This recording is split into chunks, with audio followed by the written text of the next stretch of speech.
Good morning to all of my distinguished colleagues who have joined for this webinar all across the country. I am Babu Abraham Kaliwailil. I am the Vice Chairman of the Financial Reporting Review Board. Probably this is my fourth stint in the Financial Reporting Review Board. I was Chairman of the Financial Reporting Review Board, and then I was Vice Chairman. Then I was a member, and again I came back to this board as a Vice Chairman after my stint as Chairman during 2018-19. And as many of you know that this is one committee of the institute. Even my president and vice president are not ex officio members.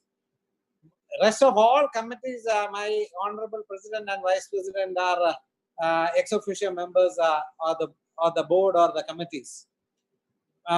This has been done basically to maintain the independence of the board, because when we review the common financial statements, what we call it as general purpose financial statements. If it is a special purpose financial statements, the Financial Reporting Review Board doesn't review those statements. But what is in the common parlance, what is in the published accounts are being selected based on specific criteria. It is not according to the selection of the chairman.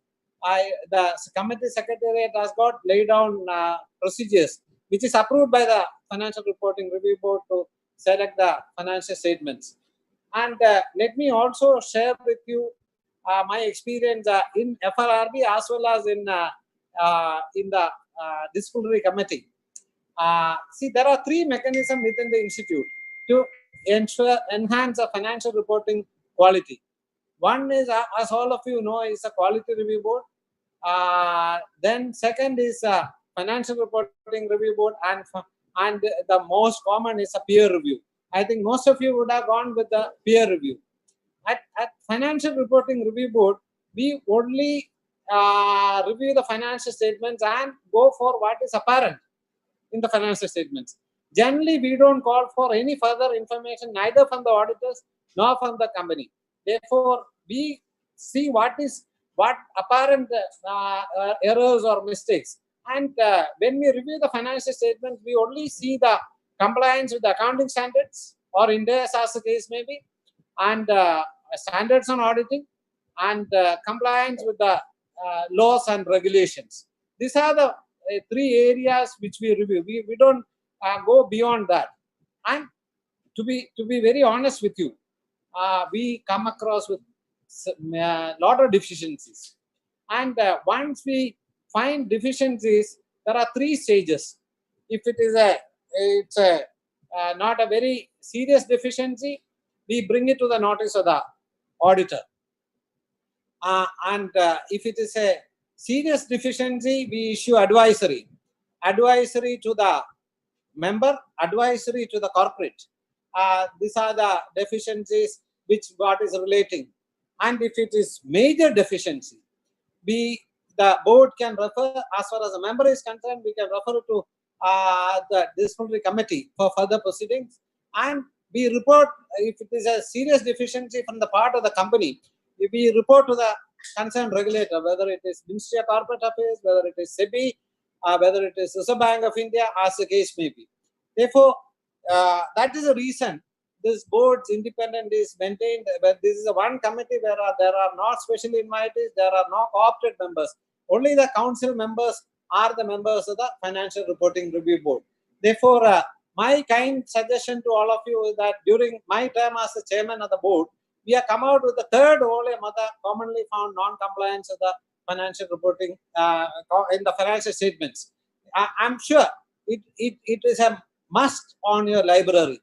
And these are all live cases which we have. Only thing, we have not mentioned the name of the company or the name of the auditor. But these are all live cases which we have observed. I'm sure the Chartered Accountant Chintan Patel is going to take you through some of the live cases which has been come across by the board.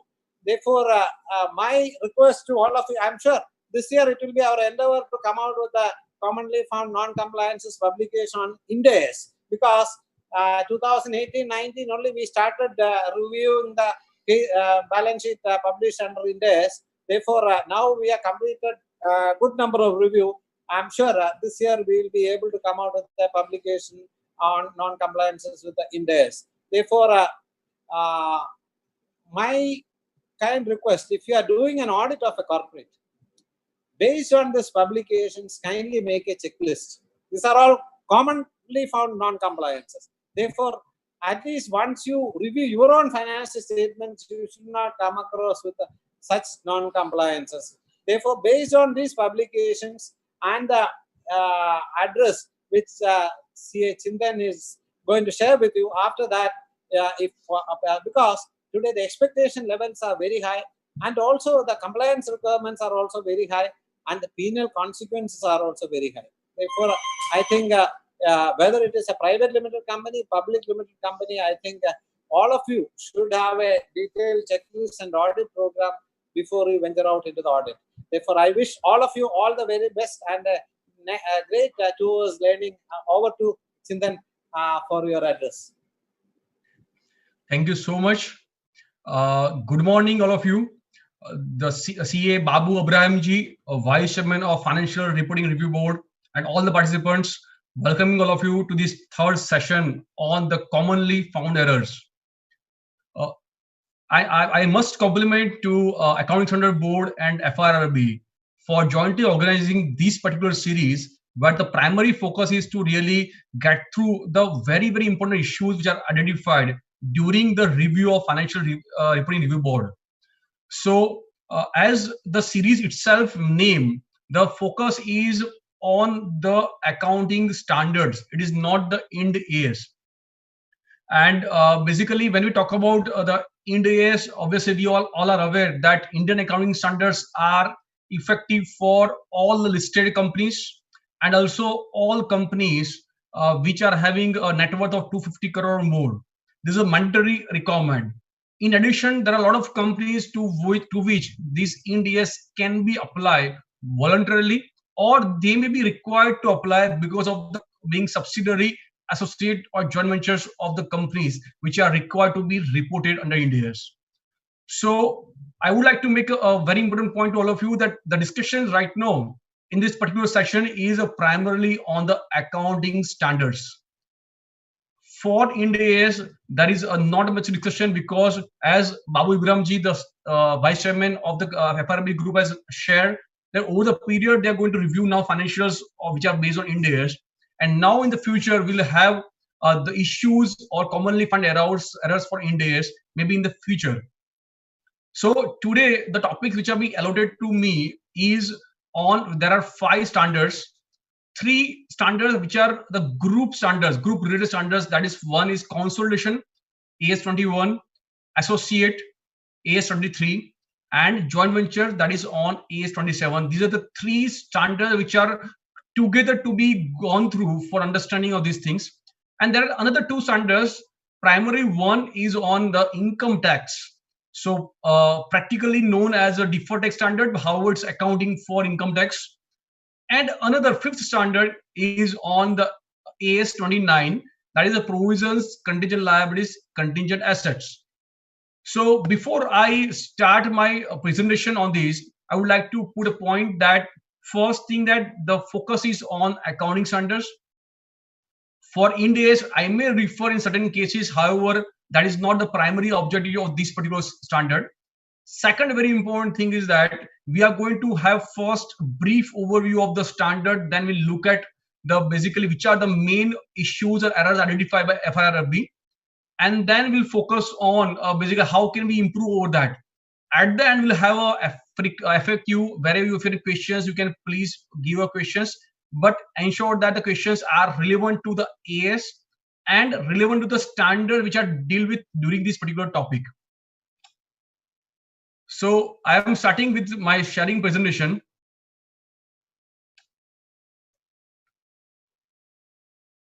Right. So as we discussed that during this particular 2-hour session, we are going to focus on 5 standards, 3 group related standards, and then 1 income tax, and second is on with respect to basically provisions, contingent liability, contingent assets.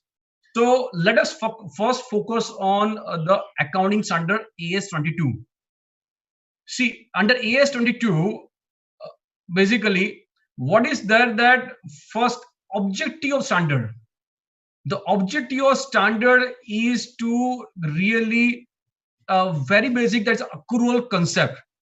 So if I ask you a question that salary has been incurred or the employees has provided survey in the month of March, and you are closing your accounts for year ended March, are you required to create a provision for the salary? The answer is obviously yes. Why? Because we want to match income and expenditure need to be matched. So there are two main principles which have been applied here. One is the matching principle of income expenditure. Second is accrual.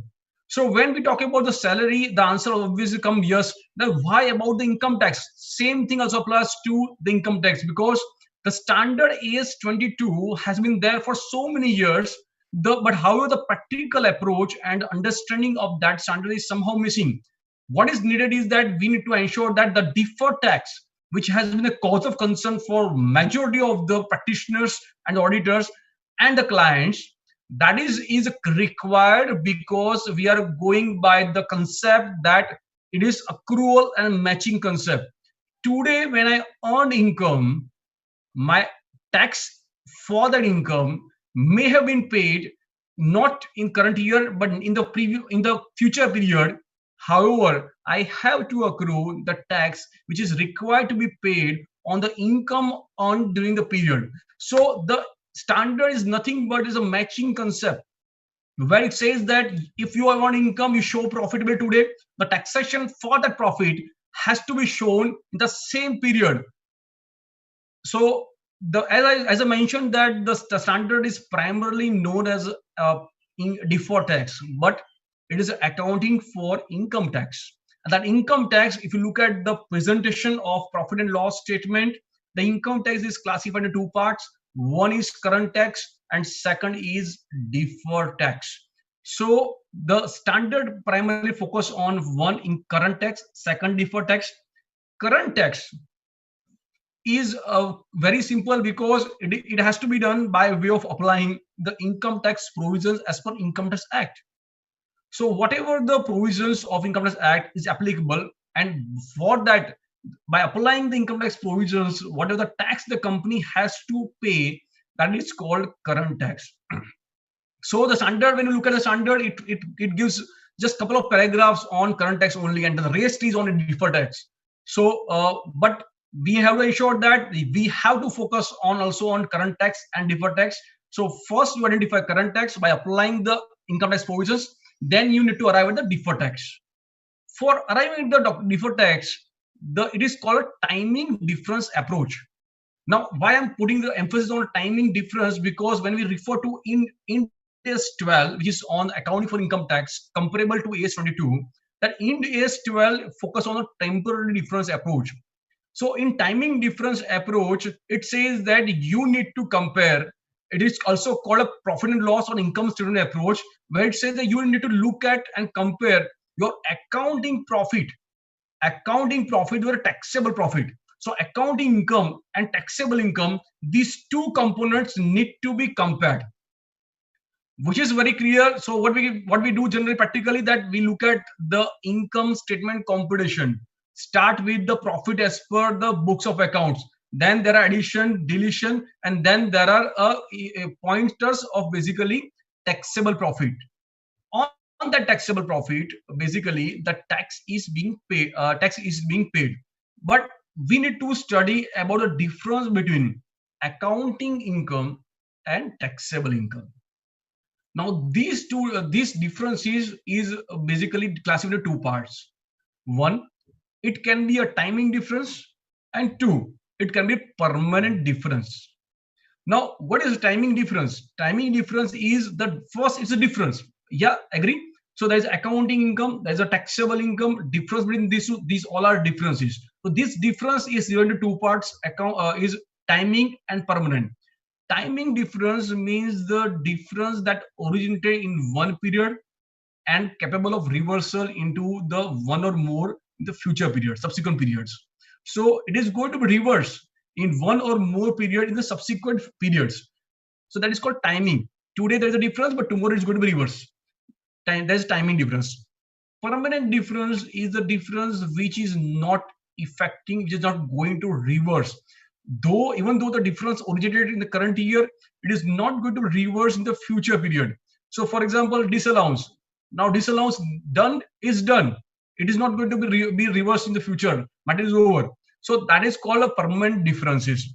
So the standard step one, it says that what is needed is that you need to first decide current tax. For current tax, simple thing, apply your income tax act provisions, identify what is your current tax liability based on application of income tax act. Second, apply a deferred tax. For deferred tax computations, you need to identify the difference between accounting income and taxable income, and these both income, then you identify what is the timing difference. Ignore permanent differences and then focus on timing difference. So the timing difference, then you need to identify what is the rate to be taken in consideration. The standard provides you guidance that the tax rate that has to be taken for the purpose of computation of deferred tax, it should be either enacted or substantively enacted tax rate. So underlying principle is such that you need to consider where this particular is going to be reversed, this difference when going to be reversed. At that time, what is the tax at which the company is required to have the taxation obligation? So that rate in one is to apply. So it can be a separate for the assets which are covered into the capital gain, or an asset which is recorded on the business tax rate. So tax rate which is enacted or substantially enacted. So in case the budget has been passed and the substantially enacted tax rate is there, which is going to be approved by the president, that is called substantially enacted tax rate. That is going to be used when it is going to reverse. So that tax rate you to use and then multiply with this timing difference, that will give you a deferred tax. Now this deferred tax can be either asset or a liability. So if it is a timing difference is going to be taxable in the future, it is called deferred tax liability. While it is going to be deductible or it is going to be allowable as a deductible allowance, then it is called deferred tax asset. So that is step 1, 2, 3. Now, as far as the deferred tax is concerned, it has to be recognized. The principles of recognition of deferred tax is definitely there. But what is to be decided or what is to be kept in consideration that only for the recognition of deferred tax asset. So as far as the deferred tax liability is concerned, it should be recognized. For deferred tax asset is concerned, DTA shall be recognized based on the reasonable certainty or virtual certainty. Reasonable certainty in case of the normal situations. However, in case of exceptional situations like unabsorbed depreciation, carry forward losses, so that is what nothing but it gives me indication. It gives me indication that in the future I may not be able to have the sufficient profit where it is going to be reversed. So it is based on the logic and the principle where it says that if you have unabsorbed depreciation carry forward losses, that gives indicators to me that in the future there's possibility that I may not be in a position to really use this deferred tax asset. So in that case, the standard says that you need to look at the virtual certainty, and virtual certainty shall be supported by the convincing evidence. So that is what has been clearly laid down. So one need to refer to that things. And ultimately, you need to take a decision that whether deferred tax asset shall be recognized or not to be recognized. One more point is here is that you need to have a review of these things at every reporting period. So at every balance sheet date, you need to review that to see that whether the deferred tax asset shall be recognized or not to be recognized. So the adjustment of that can also be provided by applying these normal principles of recognition of deferred tax. So this is the overall summary, and the focus here is that basically you to get a basic idea about this, and what is very important thing is that you need to really apply and in your while preparing your financial statements. One very important thing which I would like to draw attention here, as the particular session is on the commonly errors found. So these can be found or observed only on the basis of reading the financial statements, because when these commonly errors found are being like tabulated, that is not where the particular person or reviewer has gone into the company's accounts and then they identified. It is based on what is published, what is available. So there may be more issues with respect to the application of the standards. However, here the focus is primarily on what is disclosed, what is available in the published financial statements. So these are the things which one is to take into consideration when it's being prepared. And I think the principle here is that sometimes it is being believed that the disclosures, what it makes difference means there are a lot of disclosures there. Who is going to read it? Mind well, it is the requirement. Accounting standard is a mandatory. When we sign our audit report, it is with respect to the compliance of all mandatory accounting standards. So it is required, one, as a compliance. Second thing is that whatever is written, it is assumed to be done. So for example, sometimes if you say that Miss deferred tax asset, I have recognized deferred tax assets by applying virtual certainty because I do have the unobserved loss and deposition. However, there is no mention of that fact in the accounting policy.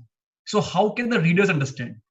So the notes on accounts and the financial statement which are prepared, they are nothing but it reflects the way the accounting is done. So please mind well that the disclosure in the financials are not only for the disclosure.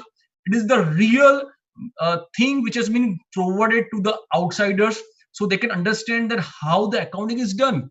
So if you copied something and paste to some other company, where in that company it may not be applicable really, so it gives a wrong impression. It is a serious breach of the requirement of application of accounting standards, because we cannot say that it is something which is just disclosure. It is the most important thing. It is the only source for the stakeholders to understand how the accounts are prepared. So in that case, we need to put a very big emphasis on this kind of disclosures, notes on accounts that reflects the way the accounting is done.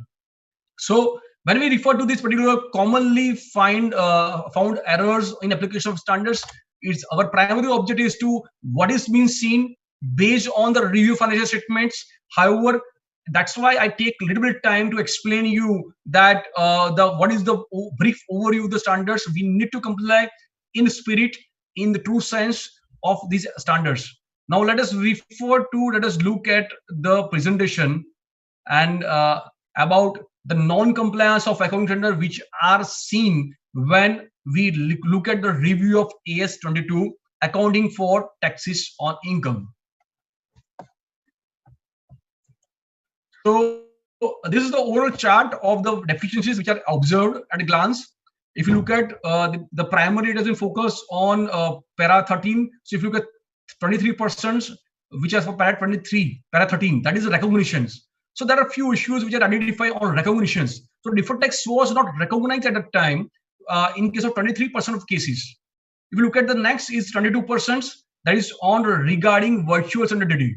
So as we discussed that deferred tax asset, there is a requirement, there's a condition of recognition of deferred tax assets which requires you to have virtual certainty. So that is what is need to be covered. Then there are a few is again 22% for the breakup of DTA DTL. So the disclosure requirement, disclosure of deferred tax assets, deferred tax liability. This is just snapshot of what is the overall non-compliance is observed. We are going to go into the particular steps, particular items which you observed during review of financial statements. So that is a breakup of DTA, DTL. That is what is needed, what is complied as what is required by the standard. It is not been done. And then there is para 32. Again, 22%, which says the nature of evidence of deferred tax assets. So that is again the requirement of disclosures in certain cases. So overall, when you look at this particular map provides the indication that one is that the recognition, there is some issues, accounting policy which has been mentioned is not is properly identified. Possibly the company may have done the right accounting. It is not a question on right accounting, it is a question of what is being perceived by the stakeholders, and what is perceived by stakeholders is not in compliance with the accounting standards. So then that is when you look at the disclosure requirements of breakoff of DTA, DTL, and also the nature of evidence of DTA. So para 13, 17, 31, 32, these are the main paragraphs. And now let us look at which are the particular example which is noticed by the FRRB doing this review. First, is basically the accounting policy relating to deferred tax states that deferred tax liability and assets are recognized subject to the consideration of prudence on timing differences using the tax rates substantively enacted on the balance sheet date. So when you look at these, on the face it looks like correct. There is no wrong. However, that is not the requirement of the standard. The standard clearly says that you need to really highlight also on the prudence. Subject to prudence, when you talk about it, means that what? So you have to be a little bit detailed for others to understand what do you mean by prudence. Is it applicable even for liability, or it's applicable only for assets? So that is not being clearly laid down here. So I think para 15 of AS22, let us look at the para 15 of AS22, what it says.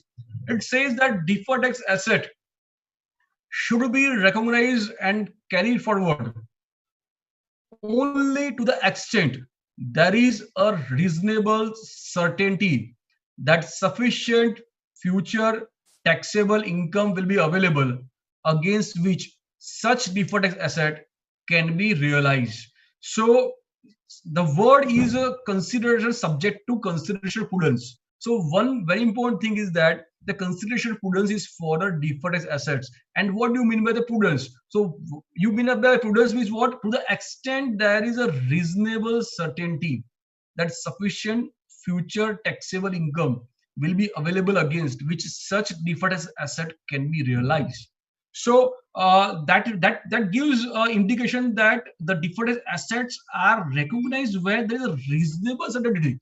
So giving the point of reasonable certainty requirement for recognition of deferred asset is important, which is not being properly adhered when the notes and accounts have been accounting policies has been provided. So that is the observations of FRRB. And that's why it says that the stated accounting policy with regard to the recognition of deferred tax asset is not complete.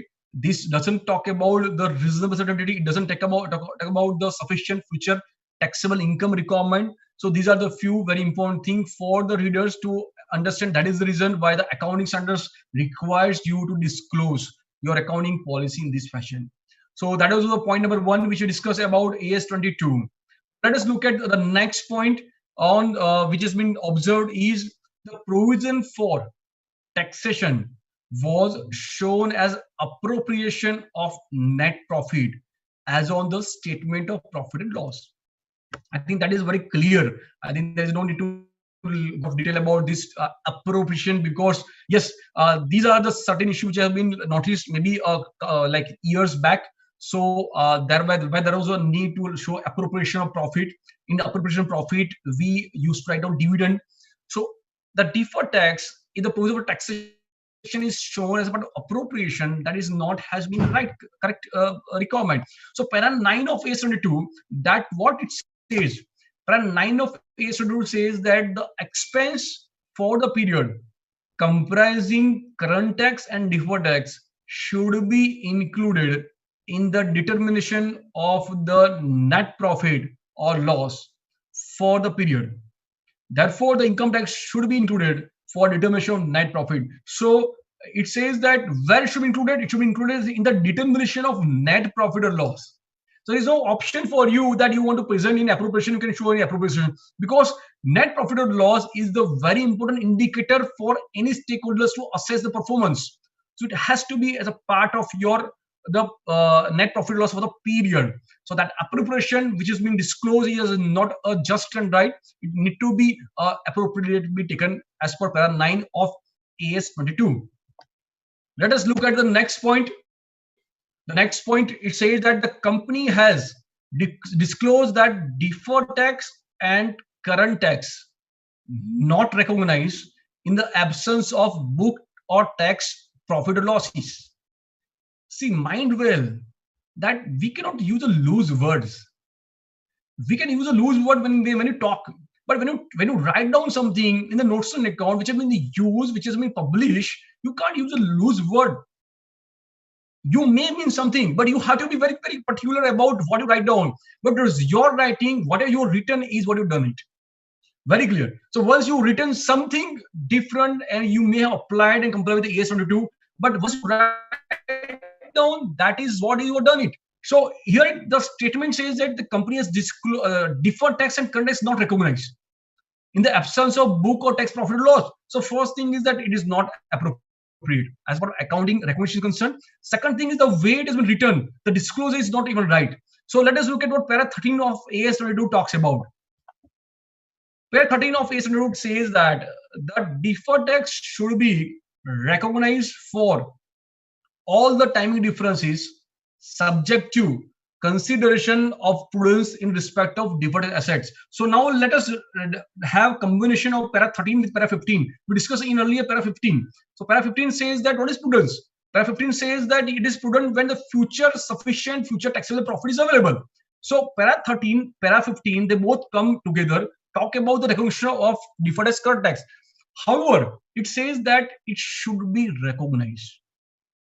It is not saying that you cannot recognize. There is no option given to you for recognition of deferred tax. It is mandatory for you to recognize deferred tax.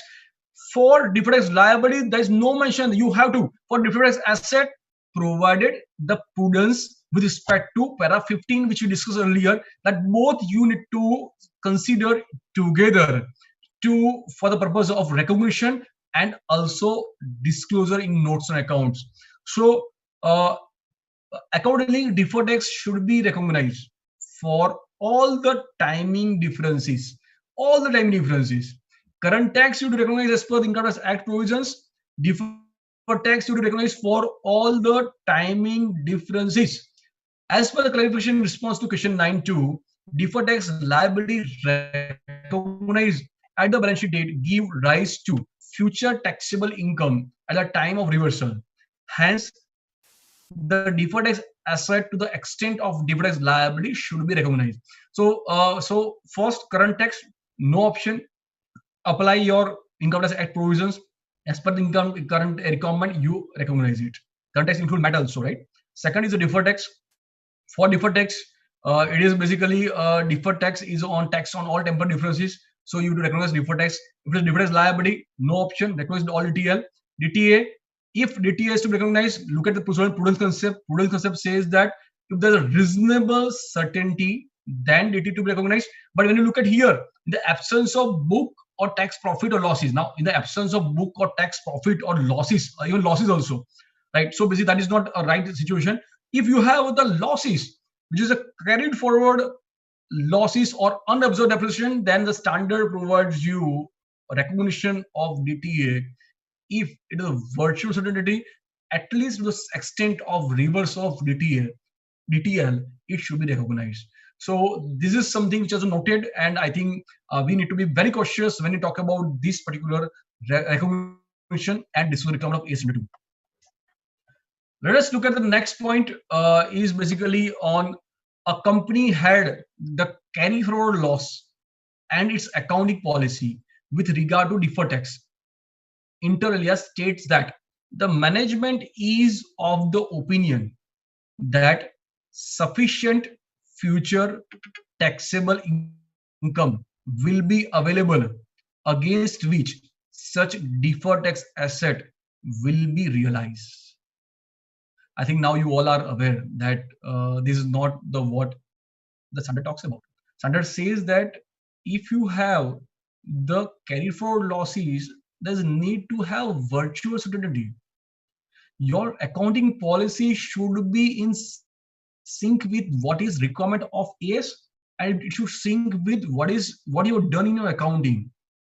You cannot come say that sir मैंने previous year notes also copied to current year, and previous year there was no loss, current year the loss was basically there, I have not changed my policy. That is not correct. We are aiming from the very good profession. We have to look at excellence in whatever we do it. We need to ensure, we need to set a system in our office in such a fashion that we are able to plug all the loopholes which may arise. However, at the end we need to ensure that my annual report which I signed, it complies with accounting standards. If it doesn't comply, I need to qualify or I need to give comment in my main audit report as per the materiality of that particular disclosures.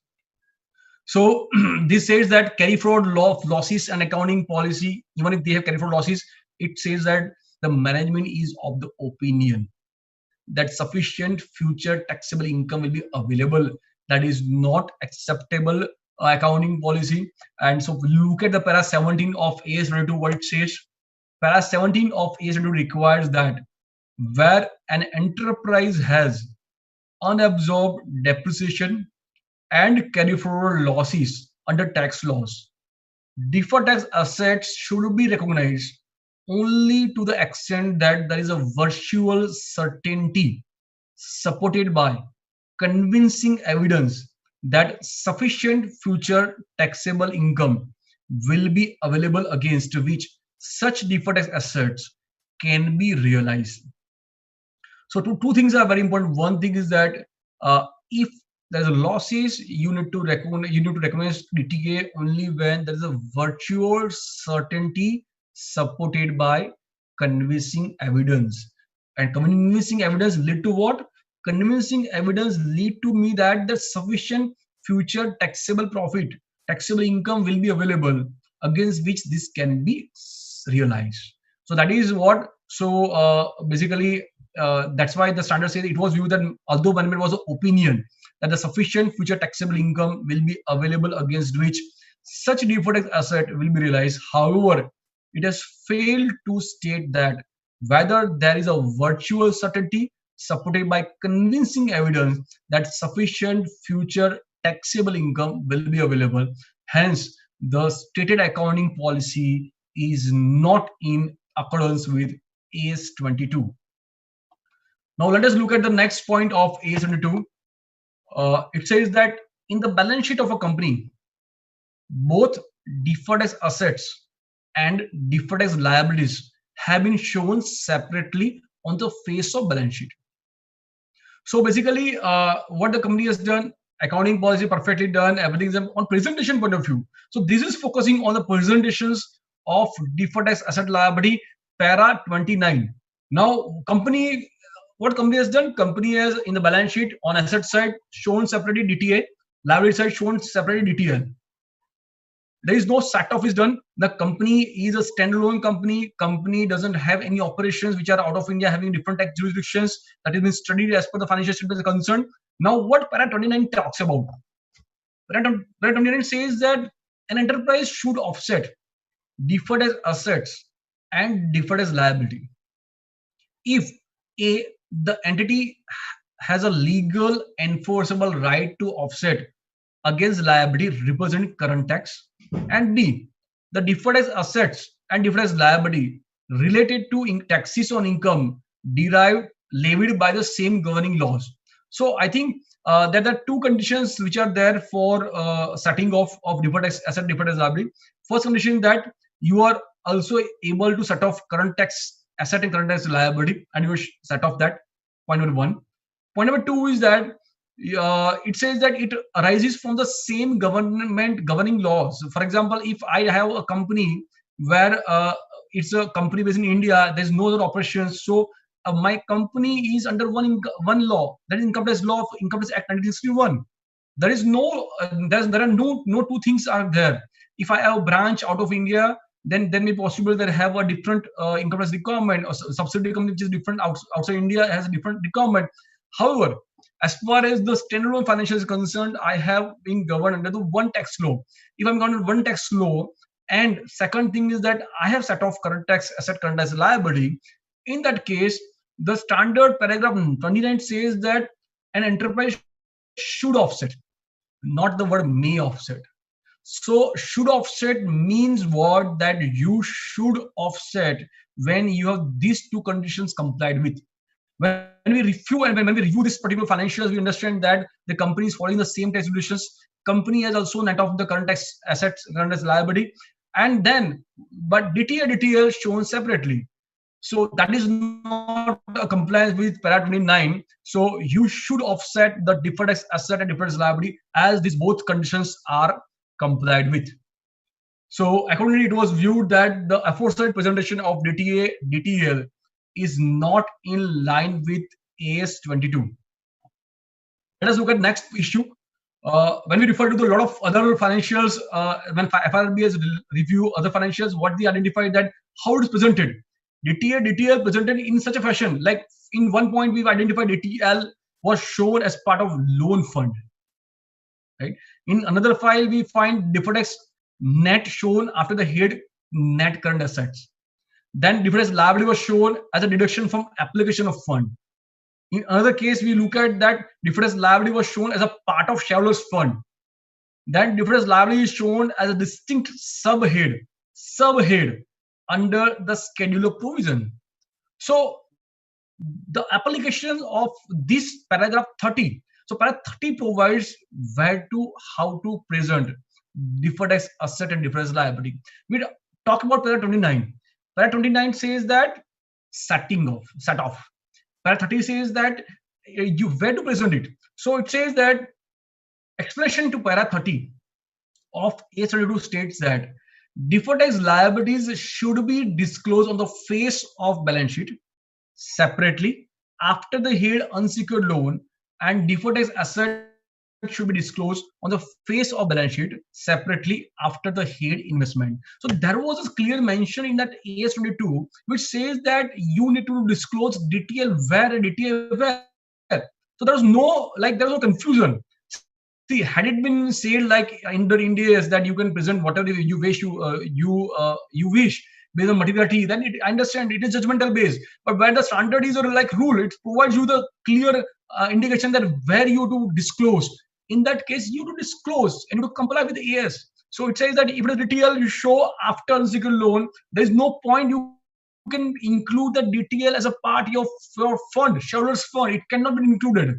And then if the deferred asset should be disclosed on the face of balance sheet separately after the head investment, very clear cut guidance given by AS22. You have to follow as per that guidance, and that has to be done. So that was not done here. So FRB has reviewed, noted these particular observations, and that's why it's been listed here. So please kindly ensure that the disclosure presentation which has been there in the standard, it has to be adhered and complied with as required by the particular standard. Let us look at the next point is on basically certain companies do not disclose the breakup of deferred tax liability or deferred tax assets either in the schedule or a notes on accounts. So there is a need of disclosure of a major component of DTL. DTL has to disclose the notes on accounts. Para 31 of AS22 which talks about that. So I think this is some now I have seen in a lot of companies, everybody is being compliant with that. But please take in mind that you have to disclose. You can't say others. Nature is very important. When I look at your financial statements, it should be visible. It should be clearly understood by me when you look at financial statement that yes, this DTL arises from this difference, which is a timing difference. So the major component need to be disclosed. Para 31 says that the breakup of deferred tax assets and deferred tax liabilities into major components of the respective balances should be disclosed in the notes to the accounts. So the non-disclosure is a non-compliance of AS22. Now, one more point which was discussed here was amount the company has disclosed deferred tax assets from unabsorbed depreciation and carry forward of business losses. However, there is no mention of nature of evidence supporting the recognition of deferred tax asset in such case. See, we discussed that what you have unabsorbed like depreciation and carry forward losses required to have virtual certainty, which you all are aware. Now, virtual certainty, it says that virtual certainty shall be supported by the convincing evidence. Fine, you have done it. Convincing evidence was there. However, under para 32 of AS 22, it asks you to disclose what is the nature of evidence that is supporting the recognition of DTA that need to disclose. So, para 32 says that the nature of evidence supporting the recognition of deferred tax assets should be disclosed if an enterprise has unabsorbed depreciation or carry forward losses under tax laws. Why this is required? Because the standard says that if there you have a carry forward losses, unabsorbed depreciation, then only in case of virtual certainty you can do it. Now, virtual certainty is a very big thing. It is like 99% accuracy kind of thing, where you have something which is in hand, which suggests that yes, the company is going to be very good in the future. So that is a very critical evidence for the whole stakeholders to understand that. It will also give you a lot of confidence about the future of the company. So when you do that, you need to disclose the evidence, nature of that evidence also you have to disclose in that situation. So that is what we talk about the AS22. Now let us refer to the AS21. I think what I've done is that the group of bunch of these three standards has been given together to me as a one particular part. So AS21 is on consolidated financial statement. AS23 is on investment in associate. AS27 is on a joint venture. These are again practical terms, not a technical definitions. But however, the focus is that the group financials, when the company prepares the group financials, at that time, these are the main critical standards which one has to prepare, one has to keep in mind for compliance and preparing consolidated financial statements. Now, let us look at first AS21. So, I will come to this slide later on. Let us first understand that what AS21 talks about. See, AS21 says that when you prepare consolidated financial statements, at that time, which are the principles, which is a manner, and which is a method of preparing consolidation, and what should be done, that has been provided and explained at AS21. So it says that when the company is required to prepare its group financials, group is where the company is having a subsidiary. Now, this again has a question. I have received a lot of questions from the viewers that whether I have to prepare consolidated financial statement is mandatory for me to prepare. See, AS21, AS doesn't talk about mandatory. Whether you to prepare or not, you need to look at your laws and regulations. You need to look at companies at compliance. You need to look at other laws and regulations which requires preparation of the consolidated financial statements. So the preparation, when to prepare, that question is to be addressed by the compliance of laws. Particular laws and regulations under which the company follows, whether that requires, if answer is yes, you do prepare. But when you prepare consolidated financial statements, at that time, compliance of this standard AS21 is mandatory. Right? Now, the standard first talks about that what do you mean the group? What is subsidiary? And subsidiary, they defines what is control. And that is one of the most important thing for all of us to understand. Yes, obviously, when I refer to the standards, there is no need to understand from the control definitions from understanding. However, this has been one of the most important thing when you move from AS to Ind AS, because there is a very big difference between AS and Ind AS for control definition. Control, which has been defined under AS21, it says that if you are having a major, like more than 50% stake, not major, more than 50% stake, and if you're having, or if you're having a major composition board of directors. So there are two things. Or first is that more than 50% holding, right? Or voting power, more than 50%. That is what is first. Or major composition board of directors. If either or is there, that means you control. That is the control. And subsidiary is what? Where the entity is having control. So first thing is that whether you have control over the another company. For control, you need to refer to the definitions of control, which says that more than 50% stake or major composition board of directors. If you follow any of these two, then it is control. If it is a control, it is subsidiary company. If it is subsidiary company, by compliance with the law, if you are required to prepare consolidated financial statements, you need to also consolidate that subsidiary by applying AS21. That is a part one of basically the AS21. Let us look at, if you are required to prepare AS21, you do a subsidiary company, then it focuses on the basically manner of consolidation. The principles and manner of consolidation have been laid down by the standard.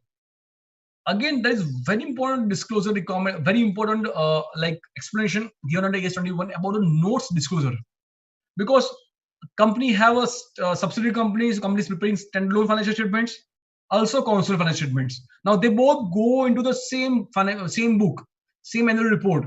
So whether the company should give compilation of all notes and accounts, company may have like 30 subsidiary companies. So what should be the level of the disclosure requirements, notes and accounts, whether all notes of all subsidiary to be provided? The answer is no.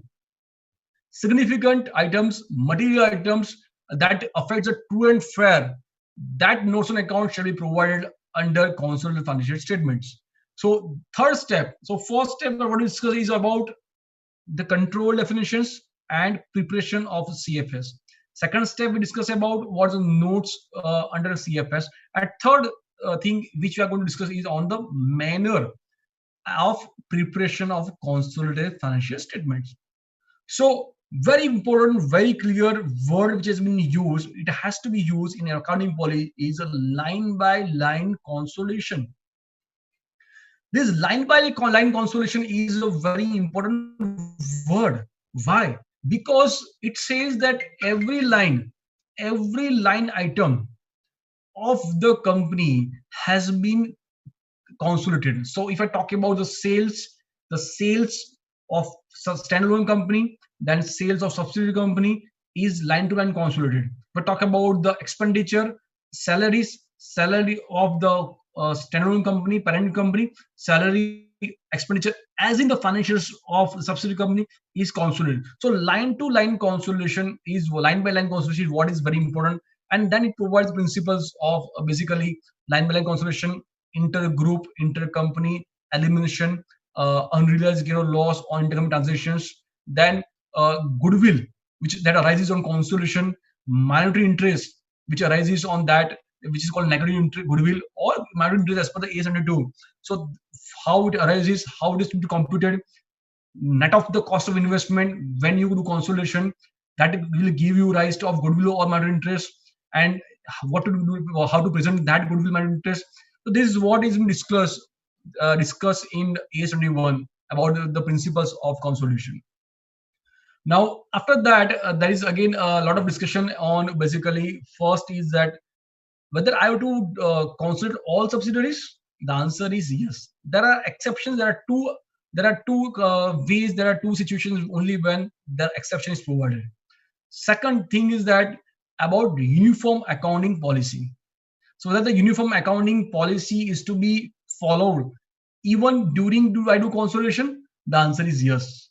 So, however, if it is not impracticable, then what? Then you do disclose it. So these are the few things which you do like, and then at the end it comes about the disclosure requirement. So that is what AS21 is more or less talking about. The standard. Let us look at now is on the mainly commonly identify errors or non-compliance of accounting standards for AS21. Let us look at first overall view of deficiencies which are observed. One is a 47% case, para 13 to 20. Consolidation procedure, which I discussed about that consolidation procedure, which talk about manner of consolidation, which talk about the goodwill, minority interest, what do we disclose, how you do consolidate. The consolidation procedure, these are 47% where it is a non-compliance. Then 33% is on disclosure aspects. See, I always feel that this is something very important. So disclosure is not only for the sake of doing it. It is very important. It the when the standard has been framed, it has been done based on the what the stakeholders want to know. So it is not the requirement of the standard. It is requirement mandatory. However, it is requirement of the stakeholders. That's why the disclosure is something which is cannot be ignored. So para 29 disclosures, when I look at, there are 33% cases and others are there. So this is the overall summary, a snapshot of the non-compliance which is observed by FRRB group. Now let us look at the case first. From the standalone and consolidated financial statement of a company, it was noted that in the note of other current assets, the amount of assets held for disposal was much higher in the standalone financial statements than in the consolidated financial statements. See, first thing is to be, which I repeatedly told, that these are based on the published financial statements. FRB has not gone into accounting. So whatever has been visible from the financial statements, how picture it is provided to the stakeholder, from the stakeholders' anger and compliance with the AS, this has been done. Now, the AS 21 clearly says that there has to be line-to-line consolidation. Now, for line by line consolidation, basically, I have to have the my line additional with parents thing plus subsidiary. That is what is to consolidate. So when somebody refers to standalone financial statement, it finds certain line higher than the parent. So then it is not line by line consolidation. So that was being visible from the financial statement review.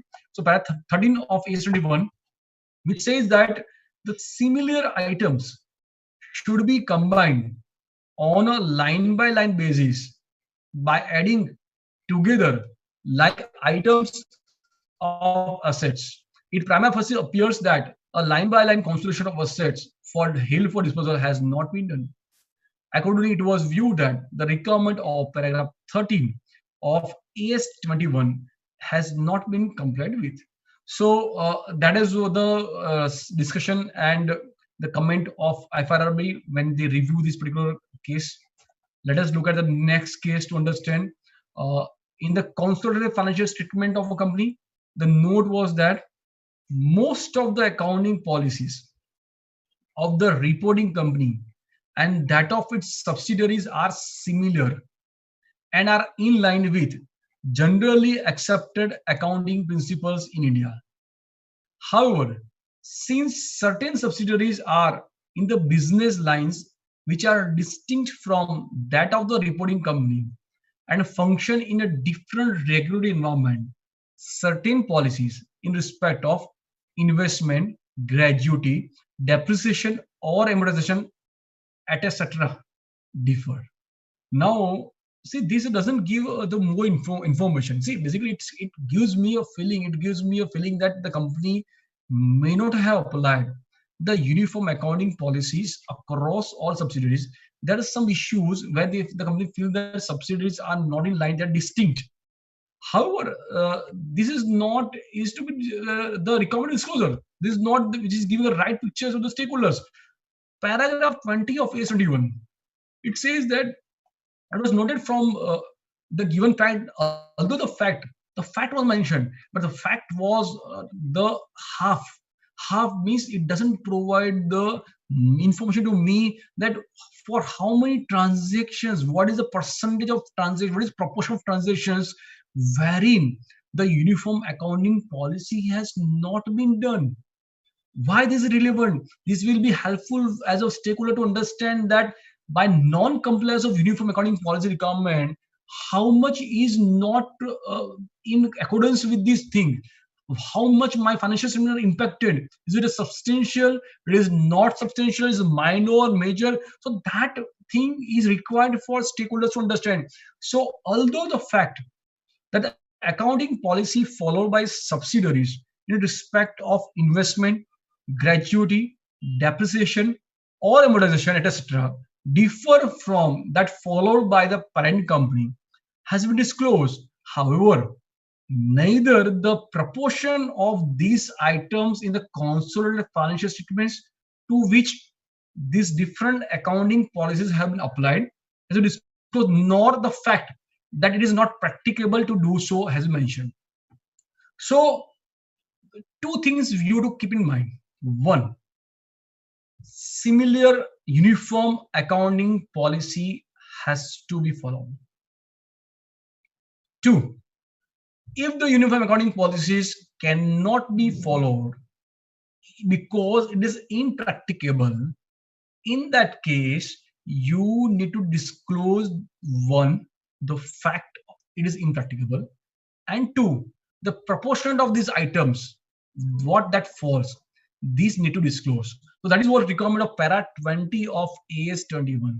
And this kind of disclosure doesn't provide and doesn't comply with the requirement of AS. Now let us look at the next point is from the related party disclosure given in the standalone financial statements. It has been noted that the company has acquired a subsidiary during the year. However, from the consolidated financial statements, it was noted that the said subsidiary was neither consolidated nor information relating to its subsidiary was disclosed. So, this subsidiary, associate, joint ventures, any investments, it is very clearly visible on the face or in the financial statements of a standalone company. So when I look at the separate financial statements or standard financial statements of a company, I have investment in certain companies which is disclosed as subsidiary, joint venture, associate. When we refer to the consolidated financial statements, how many entities are consolidated, list of entities consolidated, there's no mention of that subsidiary company. So company has been acquired during the period which has been mentioned in the standard financial statement. But when we refer to the consolidated financial statement, it doesn't talk about that whether this company has been consolidated, not consolidated. Even if it is not consolidated, there is no mention of the impracticability. As we discussed in earlier case, that if it's impracticable, you need to disclose the fact and what is proportionate. So there's no mention on that, and the both standalone and consolidated were not in sync. So what para 29A and 11 of A71 talks about that. However, the same was, so basically it is the same was neither included in the list of entities, the financials of which have been consolidated, nor any note providing the reason for not consolidating the subsidiary was disclosed as required under paragraph 29A and para 11 of A71 respectively. So if basically you feel that it is not practicable, you are just acquired in the period and you don't have that particular thing and information available, you need to disclose. It has to be disclosed. It is not practicable, and you do list of entities also are not matching with your financials for standalone companies. So that one needs to be very, very careful. So let's have counter check, cross reference between the standalone and consolidated financial statements. What is there under the related party transactions under standalone? What is there under investment in standalone financial statement? What is there under the consolidated financial statements? That need to be cross reference, cross tally, confirm, and to ensure that the compliance has been done appropriately. Now that was what under AS21, and next point is basically on AS23, that is accounting for investment in associates. So before we come to the presentation with respect to the commonly found errors on AS23, let us have first brief overview understanding of what this standard talks about. See, AS23 is, it says on associates. So first is a definition of associate, and it says that it is applicable for when you prepare a consolidated financial statement. So if you prepare a standard financial statement, you will go to AS13. AS13 is accounting for investments, and then you need to prepare as per AS13. When you prepare your consolidated financial statements, then you have to come and apply AS23. Now AS23 says that if you have investment in associates, then how to do accounting? So what is first is what is associate? Associate is defined as an entity wherein having a significant influence. Now, significant influence is what? significant influence is again being decided as where that basically operating financial or operating where they are able to influence the financial and or operating policy of the company. But then in the explanation to the particular definition, it has been clearly mentioned that in case if you don't control, obviously if you more than 50% don't control, and in case if you're having a stake more than 20%, then it is a case where it's associate. If you're less than 20%, generally it is not a case of significant influence. Then it is not associate. So the first definition of associates, that explanation to like support you about when you have to make a decision about associate or not. And then comes the very important part is application of equity method of accounting for investment in associate. So as we discussed under AS21, then under AS21, it talks about line by line consolidation. So that is what it is, where every line item of income, expenditure, asset, liability has been consolidated. When I talk about equity method accounting, it is also practically known as one line consolidation. One line consolidation. Now, one line consolidation means that you don't have to consolidate each item. There's no need to look at the what is the sale of associate, what is the expenditure of associate. You need to look at what is the profit, net profit of associate, while what is my share. These two things are sufficient for me for the purpose of consolidation and applying equity method accounting. So I need to recognize sharing profit or loss of associate. So in this one line of consolidation, the entry will be debit into investment, credit to sharing profit loss of associates, and wherein what will happen that I have to disclose the sharing profit loss of associate separate line item on the face of profit and loss statement. Plus, we need to also follow one uniform accounting policy. I think this is again one very important thing which I have observed in certain cases that people believe that uniform accounting policy is required only in case of the subsidiary company. However, it is also required for associate. Uniform accounting policy shall be done. If I have been following, like for example, weighted average policy for valuation of inventory, and the associate is following a LIFO or FIFO method. So the accounting policy for measurement of inventory of mine and associates is different. So before I do consolidation or before I use for the purpose of my consolidation or equity method accounting, I need to make adjustments the financials of the associates and apply the uniform accounting policy. If uniform accounting policy is not practicable, because you may feel that it has been done for so many years, I don't have data available where I can do automatically for so many items coming and going. So in that case, you need to mention the fact it is impracticable. So uniform accounting policy required. Plus, if there's unrealized profit between those two items, like consolidated, you need to also eliminate that particular part. And again, all associates, like what we discussed in the subsidiary company, all associates have to be consolidated. There are only two exceptions. One exception is that first that acquired with a view to resell, which I'm going to again say, if I acquired a company with the objective to sell in the near future, then it is not to be basically consolidated. It cannot. Second thing is that where the benefit from that, there's severe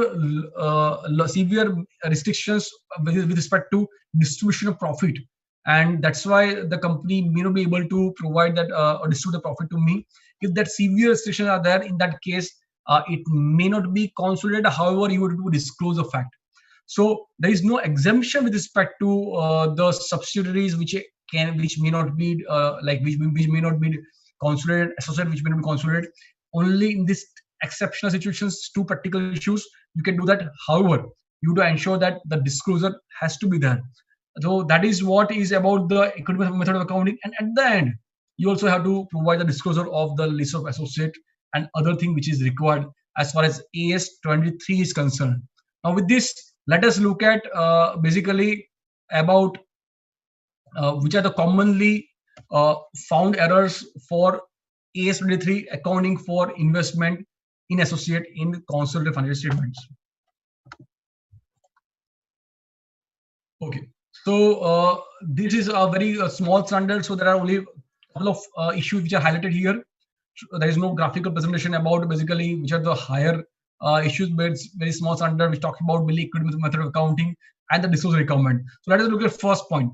First point is that in notes in consolidated financial statement, when I look at the other income in the notes on accounts, in other income we found that dividend income on investment in associate was there, and in non-current investment also we found the investment in associate.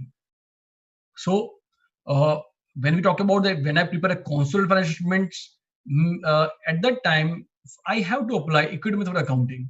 And if the equity method of accounting cannot be applied, then there has to be some mention about that. But however, when you look at this, there is no application of the equity method of accounting, because equity method of accounting says that you have to recognize your share of profit or loss of associates, and that has to be presented separately on the face of profit and loss statement, which is not the case in this situation. So paragraph 7 and paragraph 3.8 of AS23 is not complied with. So let us look at what this standard talks about, that it was viewed that in the absence of any information that such investment in associates fall under the exceptions as per paragraph 7. So which I discussed, that is there an exception paragraph to consolidation? For example, 1, it is acquired with the way to dissolve, or there is severe long-term restrictions. Is there exceptions? If answer is yes, that's why you're not doing consolidation, then you disclose that. So equity method of accounting should have been adopted unless until there is exception, and if there is exception, there is need to disclose. Hence, company's share in the associate company's result of operation should have been recognized in the consolidated statement of profit and loss instead of recognizing the dividend income on such investments. Accordingly, it was viewed that neither the consolidated financial statements have been prepared as per the entity equity method, nor it has been stated that the associate company meets the prescribed exceptional conditions. Accordingly, the requirement of AS23 has not been fulfilled. So again, making it very, very important thing. First thing is that you have to consolidate all subsidiaries, all associate. There are only 2 exceptions which are defined, and if that exceptions are there which you've taken, which is impractical for that, in that case you need to disclose a fact. So if it is not done, then that means that you're not complied with the equity method of accounting, which is required as per AS23. Let us look at the next point, is on from the schedule of related party disclosures given in the annual report of a company. It was noted that the company has an associate company. So again, because in the FRRB, when the review is done, what is being done, that we need to look at the all financials, all information is available, whether it's a notes on account, disclosure, writer's report, auditor's report, and then based on the all information which is provided in the published financial statements, then we need to look at the compliance of the accounting standards. So while studying the related party disclosure, it was noted the company disclosed a company as another company as an associate company.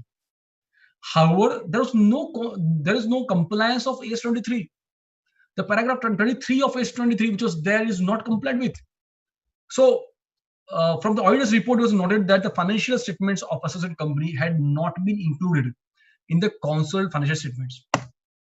Further, it was noted that neither the investor's share of profit or loss in such associate company had been separately disclosed in the consolidated statement of profit and loss, nor the auditor's report provide any reference on the same. Accordingly, it was viewed. So again, there was no disclosure of that fact in the notes and accounts. it has to be disclosed so the stakeholders can come to know that the associate company, even if the company is having associate company, the company has not applied with the equity method of accounting, which is requirement of AS 23.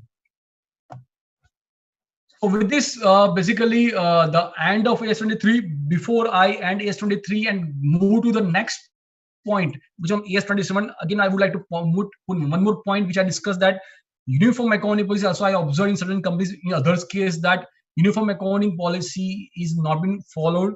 So if it is impracticable, you need to please mention. One more point which I would like to address right now and is about the reporting date. Under AS21, also under AS23, also primarily the reporting date of the subsidiary and associate, they both should be in the sync. Like for example, if I prepare my financials of 31st March 2020, the reporting date of my subsidiary and associate should be of 31st March 2020 only. Then only they both are comparable, they both are being consolidated. However, if it is not practicable to have the reporting dates similar because the company has a different and other records are not available, in that case, AS21 says that the difference between two reporting dates shall not be more than 6 months as per AS21. As per Ind AS 110, it says it shall not be more than 3 months. So that is the requirement. Again, when you refer to Ind AS 110, it again provides lot detailed description, lot detailed information about determination of control. While the control which is defined under AS21 is very simple. It is like just going by the rule base, more than 50%, okay, fine, or major composition, fine, you are control. That is not a situation under Ind AS. So as far as AS21 is concerned, the reporting date and AS23 is concerned, reporting date should be similar. If it is not similar, then you need to ensure that the significant event transaction which happens have been considered, have been taken into consideration, and it is not materially different. So that is what one need to ensure when you do consolidation. With this, we move to the next standard, which is again a very important standard of, which is a part of the group, is a joint venture. So financial reporting of interest in a joint venture as AS27.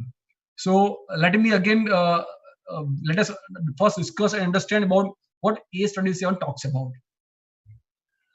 AS27 first defines what is a joint control. Once it is joint control, and then you need to look at the step 2, that there are 3 separate types of the forms of joint control defined under AS27. One is it a jointly controlled operations? 2, is it a jointly controlled entities? Or 3, jointly controlled assets. So there are 3 different contractual agreement of a jointly control. So when you look at the joint control, it mainly primarily talks about basically that joint control is defined with respect to contractual sharing of arrangement. So contractual sharing of arrangement has been basically defined. So whereas these contracts are there and that there's a joint control is there, so contract is required, and then there is a joint control. So then there is paragraph under AS27 which talks about the decision of the major decisions to be taken only by jointly. So unanimous taking of decision, unanimous voting majority of the decision is required. So not majority, unanimous decision is required for the main activities that has been little bit explained. Why I say little bit explained, because that is the primary difference between AS and Ind AS. Under Ind AS 111, which talks about the joint control, it provides a detailed guidelines about joint control. It says that unanimous consent of the parties are compulsory. That is not clearly laid down, but however, the paragraph under AS27 talks about that requirement that the all should agree on particular activities. So that is what is discussed under AS27. Now, so there are three areas which are identified for the different 3 accounting treatments under AS27. First one is on joint operations, jointly control operations or joint operations, whatever way it has been like you can tell. So joint operations. So in case of joint operations, the standard states that you need to account your share of particular income, expenditure, asset, liability in your financials. However, please can you note that these joint operations accounting is not only for consolidated financial statements. When we refer to AS23, we talk about the situation where AS23 equity method account is applicable only in case of the consolidated financial statements. However, under AS27, there are a combination of the consolidated and separate.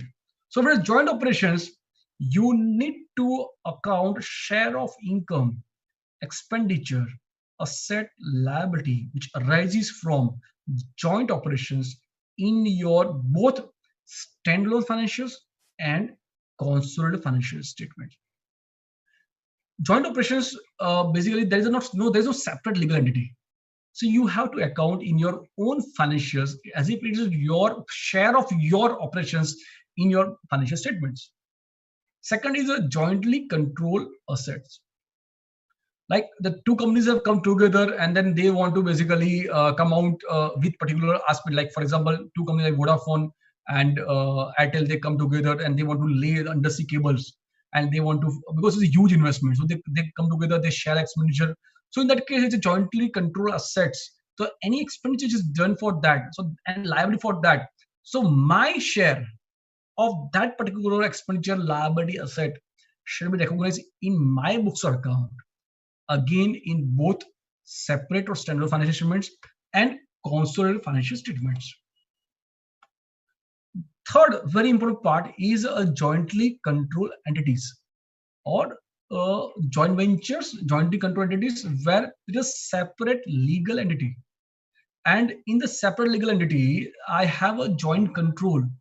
So in that case, the standard provides the guidance that first thing that is jointly controlled entities, if it is separate financial statement or standalone financial statements, then I have investment in another company. Why? Because it is separate legal entity. And I have invested some amount in that. So it is investment in the company. And when I prepare my consolidated financial statements, then it requires to follow proportionate consolidation accounting. So what is proportionate consolidation and how the proportionate consolidation is different from the AS21 consolidation? So what happens that when you talk about AS21 says that you have to do line by line consolidation. In line by line consolidation means you are considering 100% of assets, liability, income, expenditure, even though your stake is 60%. Right? So 100%, everything 100% has been consolidated. And the 40% is a minority interest is shown separately in my equity. Right? That is what is there under the basically line consolidation under AS21. When I talk about AS27, proportionate consolidation, the word itself states it's a proportionate. So for example, my stake in the company is 50%, joint control 50%. So I won't include 100% and then I'll reduce 50%.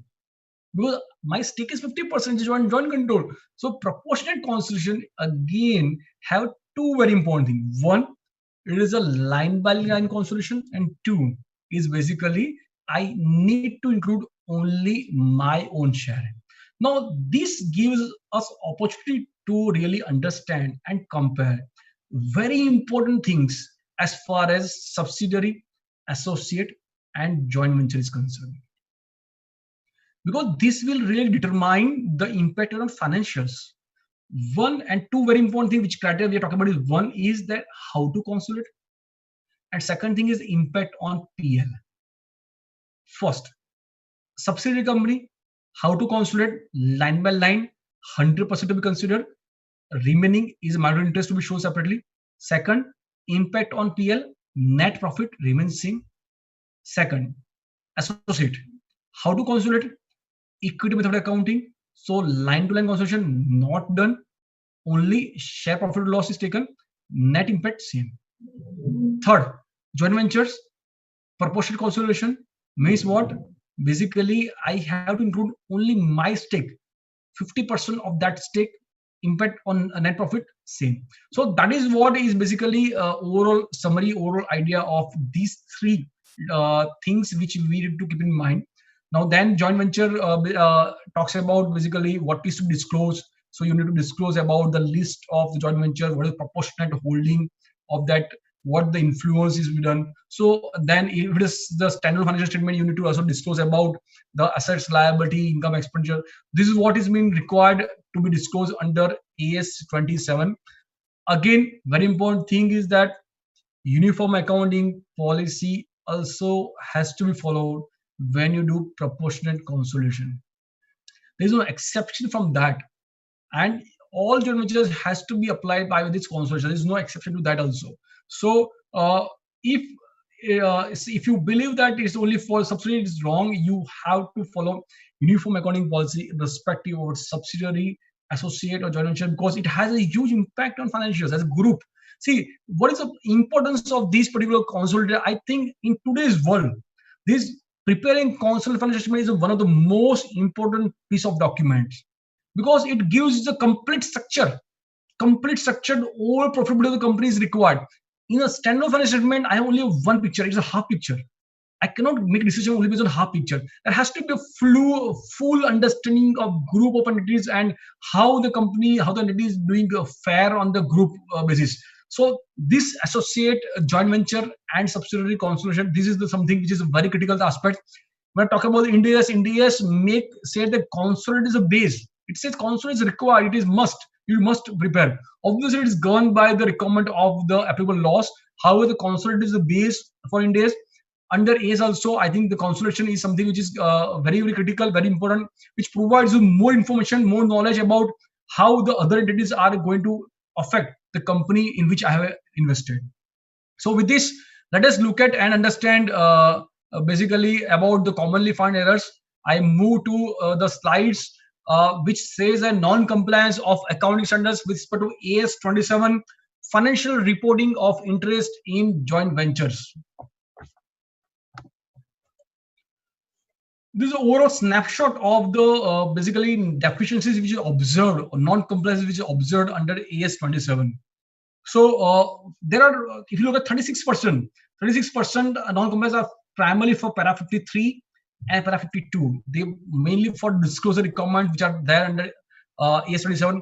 As I said, that the non-compliance which can be observed is primarily from disclosure point of view. Why? Because it has been studied from the published financial statements. So probably we are able to identify only the disclosure requirement. However, the accounting is something which has to be ensured, and whatever account is done, it has to disclose. So three things you have to ensure every time. One thing is that you need to comply with the accounting as per AS 22, and whatever you have done accounting, that is to disclose. These three has to be in sync. So 36% para 53, 36% para 52, they both are disclosure requirement, and then that 14% is on para 49, 28, 32, 36. We'll again discuss about these paragraphs in detail in the coming slide. Let us look at first is on AS 27. First case, in the consolidated financial statements, the company has disclosed its interest in several joint ventures under the note of non-current investments. So basically, there are non-current investment. See, if this is a standalone financial statement, I can understand that it is part of my non-current investment. But however, in the consolidated financial statements, if you have joint control and you are required to apply AS 27, in that case, how can you have investment in a joint venture even in a consolidated financial statements? Because you are supposed to follow proportionate consolidation method. So if proportionate consolidation method is followed, obviously you have already taken into line by line item. However, if you are unable to do that, the disclosure is required, which is not that. So paragraph 28, 32, and 36 of AS 27 have been non-compliant. So in its consolidated financial statements, a venturer should report its interest in a jointly controlled entity using proportionate consolidation. So as we discussed, that proportional consolidation is what is required if you have jointly controlled entities, and if that is the situations, you have to apply proportion consolidation. There is no exception from that. Only exceptions which are there mentioned in the paragraph is two. One, an interest in a jointly controlled entity which is acquired and held exclusively with a view to its subsequent disposal in the near future. These I brief you during my discussion on the brief overview of the standard, also during AS21, AS23. Again, both have the same similar requirement that you have to basically consolidate everything except one, it is acquired and held exclusively with a view to its subsequent disposal in the near future. So that is the situation. That is one exception. Second exception is that an interest in a jointly controlled entity which operates under severe long-term restrictions that significantly impair its ability to transfer funds to the venturer. I have invested in a company. However, the way basically the way there are restrictions by government, I'm not sure that whether I'm able to get the fund.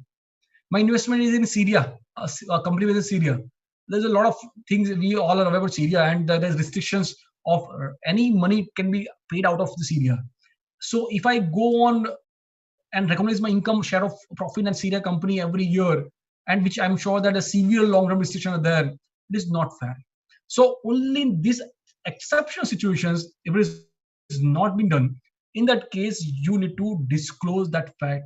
However, that is not been case here. In this situation, we don't find any this kind of disclosures. So that was the non-compliance of AS27. Let us look at the next point. Next case study is on from the annual report of a company. It was noted that a list of all joint ventures as well as percentage of voting power of the company has been disclosed in the consolidated financial statement. That is very good. So disclose a list of all joint ventures and percentage. However, there was no such information available in the standard financial statements. See, basically, if you look at, there are disclosure requirements on both cases. AS21 says that you have to do consolidated financial statements and then you follow these. AS23 is applicable only when you prepare CFS, while AS27 is applicable in both standalone and consolidated financial statements. There are certain requirements which applies to both cases, standalone and consolidated both. So para 49 and para 52 of AS27, which says that disclosure regarding joint venture has been given under consolidated financial statement. However, no such information has been provided in the standalone financial statement as required under paragraph 49. So paragraph 49 requires that you need to also provide the disclosure of the assets liability in your standalone financial statements when you prepare a financial statement. So that was not found. So paragraph 49, which requires disclosure, that was not there under under standalone financial statement, which is non-compliance of AS27. Next point is that in the annual report of a company, only the names of its joint venture has been disclosed. Paragraph 52 and 53 of A77, which requires to disclose also the proportionate interest, and there is also need to disclose about assets, liability, income, expenditure as per paragraph 53. So there are two requirements of disclosure under 52, 53. Please keep in mind, one, that you need to disclose description of company's interest in joint venture. So name plus interest in joint ventures. What is my interest? 50%, 40%. What is my interest? The name and interest, they both need to be disclosed. Para 52. Para 53. It says that disclosure with regard to assets, liability, income, expenditure, my share, that also need to be disclosed under financial statements. That was not disclosed and comply with under annual report. So that is non-compliance noted and observed by FRRB. Now let us look at next point. Is on last standard which we have to talk about is on AS29. That is a provisions, contingent liability and contingent assets. So let us first understand basically the overall idea about overview of this AS29. Now AS29 talks about what? Provisions, contingent liability, contingent assets. For that, we need to also refer to the framework. This is a framework to accounting standard. This is a framework to Indian accounting standards. Ind AS and AS, they both have the framework. Now, the importance of framework, in my view, is tremendous. We may not be able to. I've seen a lot of a lot of cases where we are not going through framework. Framework provides me the principles of laying down the standards. So all the standards which are being framed are based on the framework. So there is a framework for accounting standards, and the framework of accounting standards provides me definition of what is asset, what is liability, what is income, and what is expenses. And it also provides me the recognition principles of assets and liabilities. So now when you refer to that, the liability is been defined there. And now I'm coming to AS29. Why I'm coming to AS29 now after liability? Because under AS29, it says that what is provision. So where there is a liability that requires a significant amount of estimation, right? Where the significant amount of estimation is required, in that case, it is called a provision. So first, there is a discussion of provisions. Provisions say that the estimation and the level of estimation for provision is significant, and that's why it is called a provision. Point number two, we'll refer to then it also talks about what is contingent liability, and then it talks about contingent asset. So contingent liability, where it says that it's a possible obligation, and also in case of present obligation, it can be a contingent liability, which we discuss later on. So let us look at first that what is the liability. Liability is a present obligation that arises from past events and from which the future outflow is expected to be arising in the future. So settlement thereof is going to arise by the future outflow. So there are three conditions. One is that it's a present obligation. Second, it arises from past event, and it results into the settlement of the by way of the outflow of the resources. So settlement by way of outflow of resources is third condition. When these three conditions fulfilled, it is called a liability. When it includes a significant amount of estimation, it is called a provision. And when you talk about contingent liability, it says that contingent liability where there are two things in contingent liability. One, with a possible obligation. See, there is a difference between present obligation, which is used under liability, and possible. Possible where the probability is very less. So when the present obligation is there, where present obligation, I have obligation. I may or may not be able to estimate reliably, or I'm able to estimate reliably. However, it's an estimation, but I have present obligation. So for recognition of liability provision, present obligation is required. So present obligation is there under liability provision. And as far as the contingent liability is concerned, there are two limbs. Limb 1 talks about the possible obligation. And second limb talks about the present obligation. However, present obligation where you're not able to measure reliably the outflow. So present obligation, and you're not able to measure the amount reliably. And second thing is that outflow is not probable. So these are the two things under the contingent liability. So for that, we need to look at recognition principles of provisions. So first, recognition provision says that first is that it arises, it's a present obligation, arises from past events. Second thing is that the outflow is probable. And third thing is that reliable estimate can be done. So three conditions: present obligations. Then second is what is outflow is probable, and third, the reliable estimate can be made. Now, in case of contingent liability, if reliable estimate cannot be made or outflow is not probable, even its present obligation, it is called contingent liability. That is limb 2. Limb 1 is a possible obligation. So this is the way how the definition. This is very crucial. See, sometimes what we happen that we believe and we look at the measurement principles. How to measure, how to accounting. See, accounting is not only measurement. Accounting, I think the most important thing, if you really want to understand, apply the accounting is that please refer first at the objective and scope. In my view, the objective, scope, and definition, these three are generally ignored, but these three are the primary, the most important thing for anybody to learn accounting standards. So refer to why this standard is required. Because framework provides me a lot of literature, a lot of things there. And then second thing is that I need to look at the objective reason. And third thing is that about the scope and definition. The scope is very important because which standard would apply? I can't go directly to apply my accounting and measurement requirement. But is it applicable? That is what is to be done. And then I need to look at basically which are the definitions. See, definition is crucial. So is it my liability? Is it a provision? It is a contingent liability. This is going to make a huge impact on financial statements. There may be practical issues where you need to go through this definitions and then you arrive at the conclusion. So that is first discussion is on basically definitions of this liability, contingent liability, provisions, then contingent asset.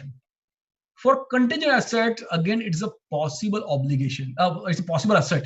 As we talk about contingent liability, possible obligation, possible asset. So, which is a future gain, possible asset that is confirmation based on the occurrence or non-occurrence of event, which are not wholly within the power of the company. That is a possible asset in contingent assets. So, that first definition of contingent liability, provisions, contingent assets. Second part is that how to do accounting, how to recognize and measure. So measurement, recognition, we discussed about the three conditions.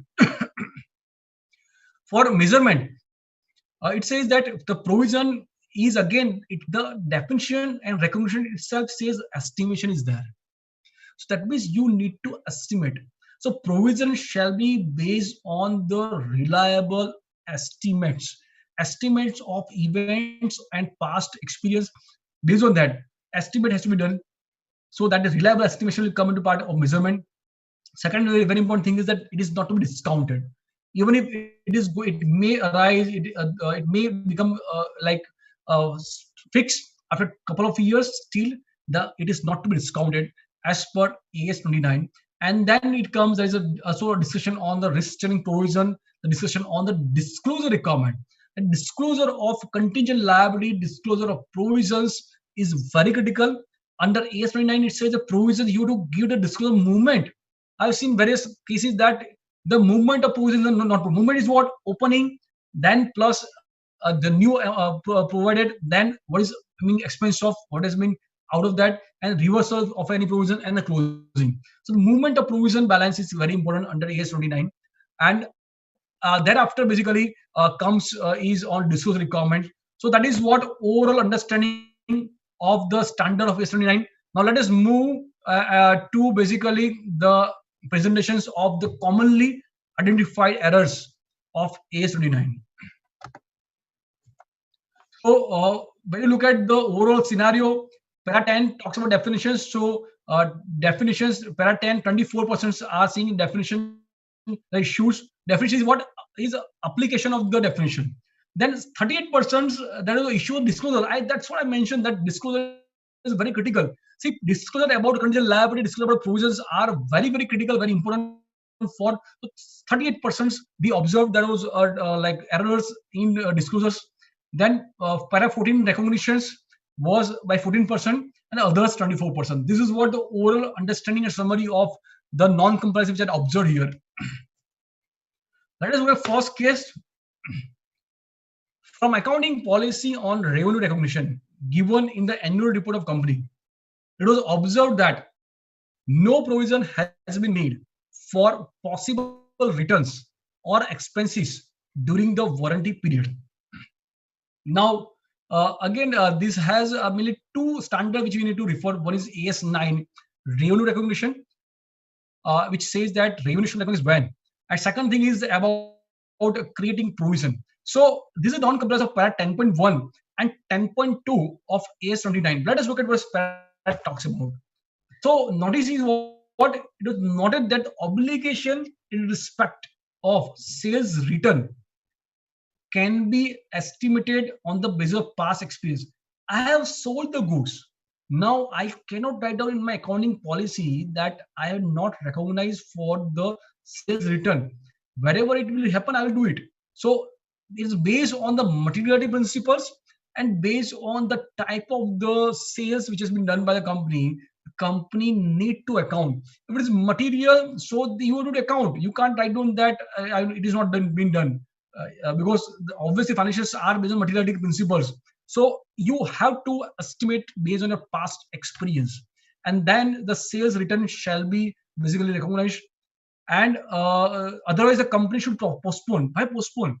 AS9 says that there are conditions for recognition revenue, and for condition of recognition revenue, this is one of the condition about the amount to be realized and about the return. So if you are not unable to do that, you don't recognize it. You postpone the revenue recognition till the next time. So that is one point. And second thing is that expenditure provisions, you have to basically make reliable estimate. That is the requirement of measurement. It is a loosely used sentence. No provision has been made. So this is not, it is non-compliance. That is not acceptable.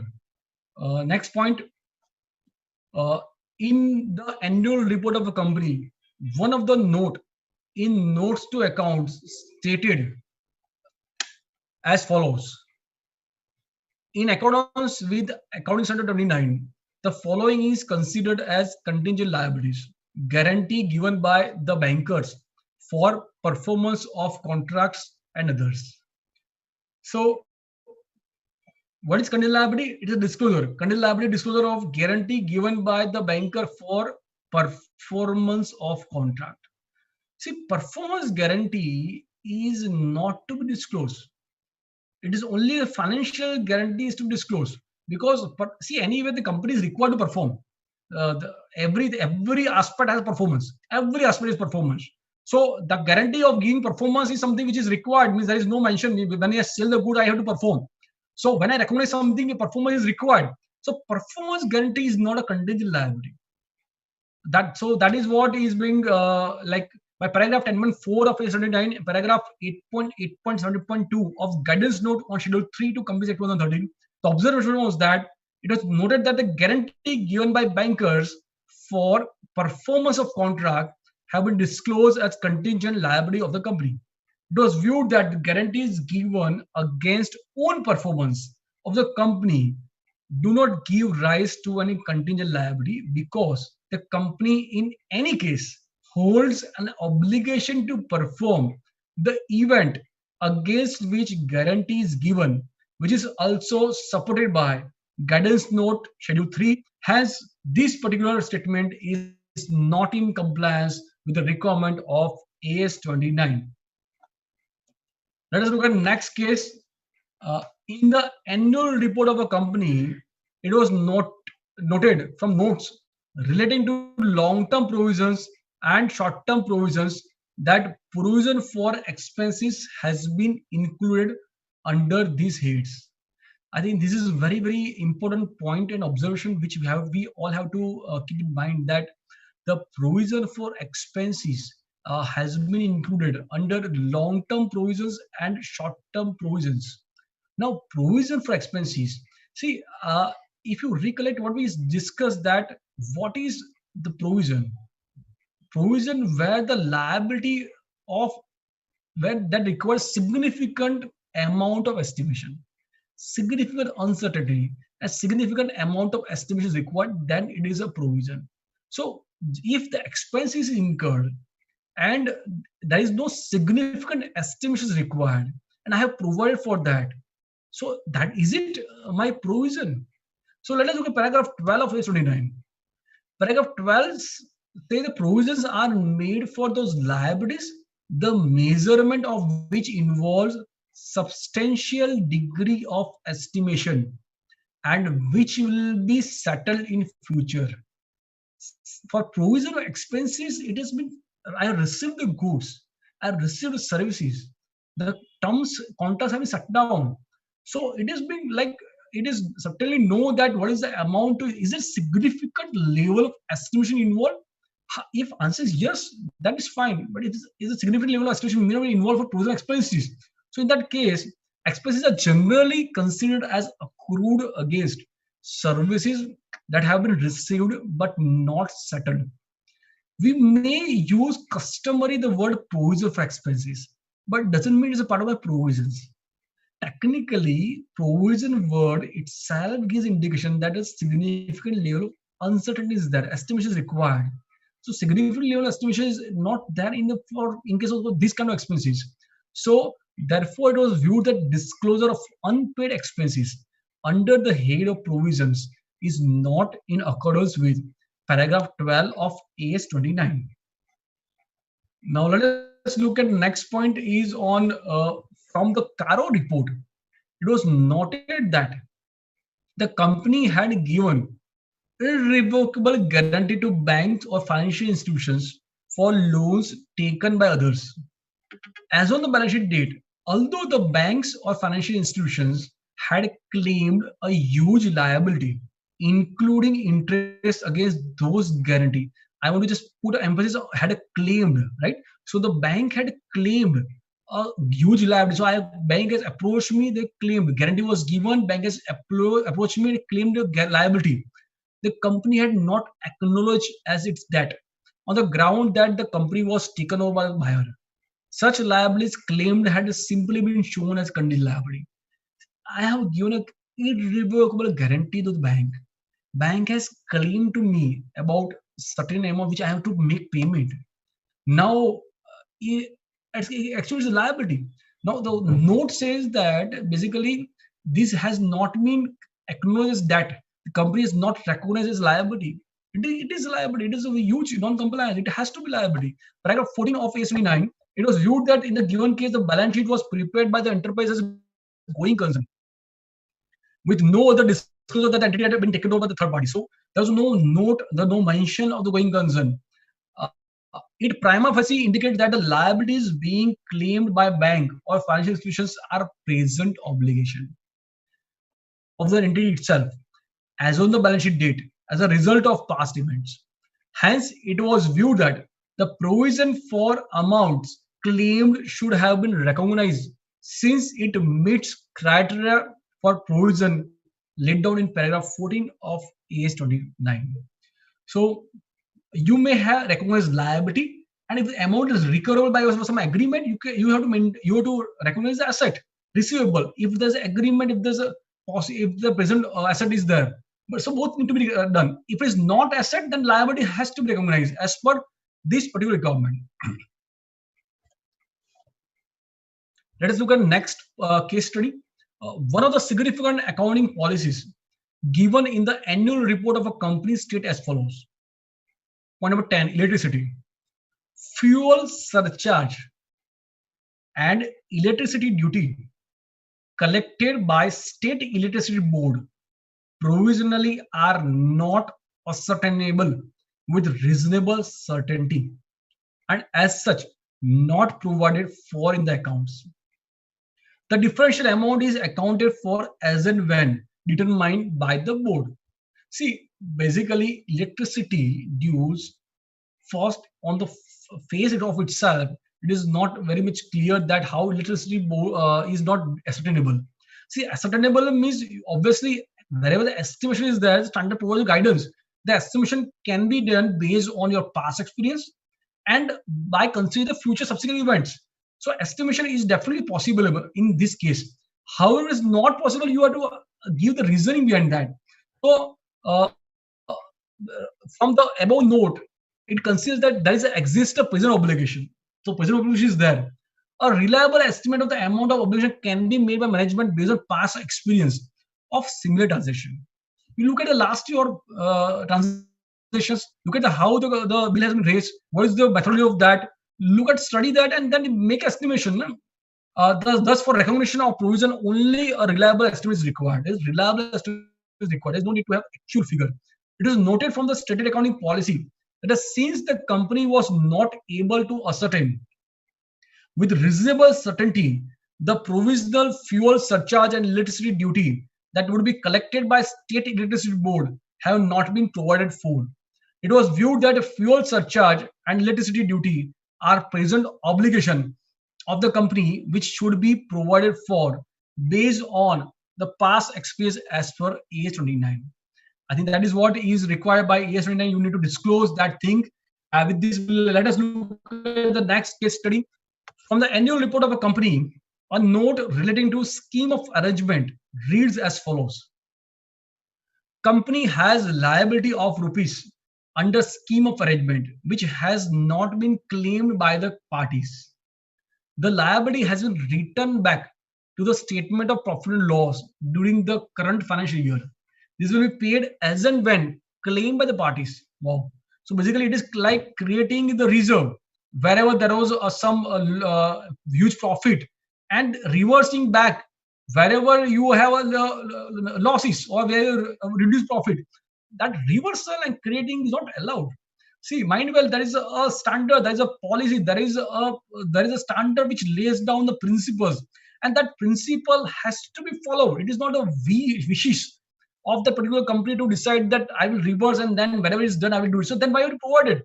So basically, reliable estimate when it's able to do it, you're done. You can change the estimation based on the information which is received.